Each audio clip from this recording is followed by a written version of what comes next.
So at this time, young people are facing loads of different sorts of challenges.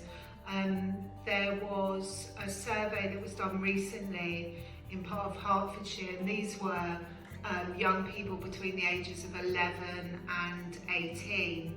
And the biggest challenge that they found that they were facing was schoolwork, which actually really surprised me.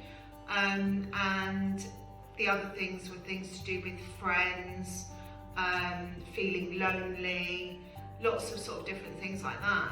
But really, one of the main things I think young people are facing, one of the challenges that young people are facing at the moment is the impact of what's going on in society. So what's happened since COVID, the cost of living crisis, and this generation, the iGen generation, are the first generation who they call natives of social media. So they spend a lot of their time online.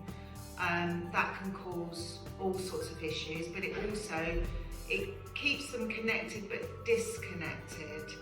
I think for young people at the moment, life is quite confusing, and actually they're going and having counselling with somebody over a period of time might be a place for them to explore that confusion and find a bit of direction. Okay, so all the referrals that come to me initially are going to be young people who have already engaged with services. We thought a long time about how we were going to do the counselling and how the counselling would fit into the other services. And the feeling was that actually the counselling would be something that a young person accessed once they'd kind of begun to explore where they were. So they may have been in mediation, they may have engaged with the outreach team, and this will mean that then the counselling can have a greater impact for them. So what will happen, a young person will be referred by somebody they're already working with.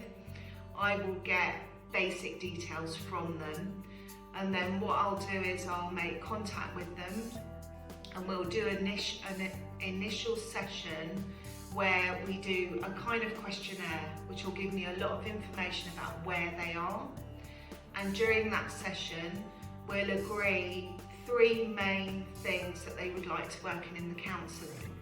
Now this could change over the counselling time, and if it does change, that will be okay. It's just a way for us to actually look at how the counselling's gone. So, you know, how did they do on that issue and that issue?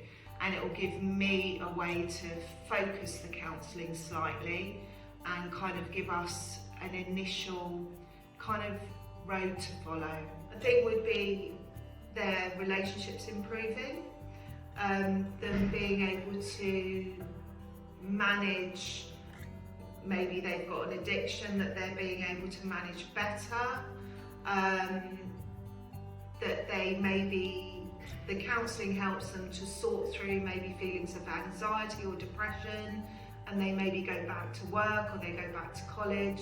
I think there's many areas where the counselling can sort of get them back on track with their lives, and really that would be my aim for them.